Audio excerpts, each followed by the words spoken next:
యాక్చువల్గా మీకు ఒక విషయం చెప్పాలి, మీకు ఒక విషయం తెలియాలి. అంటే మీరు అబ్జర్వ్ చేశారో లేదో నాకు తెలియట్లేదు. ఈ మధ్యకాలంలో ట్వీట్లు పెరిగినాయి చూసారా? ట్వీట్లు ఎప్పటి నుంచి పెరిగినాయి? ఎల్ఓసి ఇచ్చిన దగ్గర నుంచి పెరిగినాయి. ఎల్ఓసి ఎందుకు ఇచ్చారు? వాళ్ళ అల్లుడికి ఎల్ఓసి ఇచ్చిన దగ్గర నుంచి పెరిగినాయి. ఇచ్చిన దగ్గర నుంచి ఏమవుతుందంటే ఒక చిన్న అలజడి స్టార్ట్ అయింది. అంటే అక్కడ వాళ్ళు చేసిన పాపాలు ఏదైతే ఉన్నాయో అవన్నీ కూడా ప్రజలకి చాలా క్లియర్గా తేటతెల్లం అవుతున్నాయని భయపడి ఓవరాల్గా మొత్తం విజయసాయిరెడ్డి అండ్ కో ఫ్యామిలీ, వాళ్ళ అల్లుడు కానివ్వండి, శరత్చంద్రారెడ్డి కానివ్వండి, వైవి సుబ్బారెడ్డి గారు అల్లుడు కానివ్వండి, వీళ్ళందరూ కూడా ఈరోజు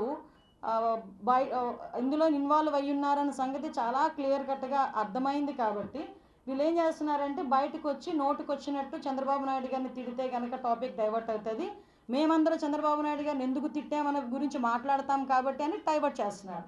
జనసేన వాళ్ళు ఎలా డైవర్ట్ చేస్తున్నారు? జనసేనకి మధ్యలో టీడీపీకి మధ్యలో అగ్గి పెట్టేస్తే ఏదైనా మేము చాలా సందర్భాల్లో మీరు విన్నారో లేదో తెలియదు కానీ వన్ ఆఫ్ దట్ పర్సన్ శకునిమావకి ఏదో అంటారు కదా, శకునిమావకి ఎక్కువగా ఉంటాడు అనమాట. శకునిమామ అయినా కొంచెం ఎథికల్గా వెళ్ళాడేమో కానీ ఎథిక్స్ కూడా లేని శకునిమామ ఎవడైనా ఉన్నాడంటే విజయసాయిరెడ్డి పేరు చెప్పుకోవచ్చు.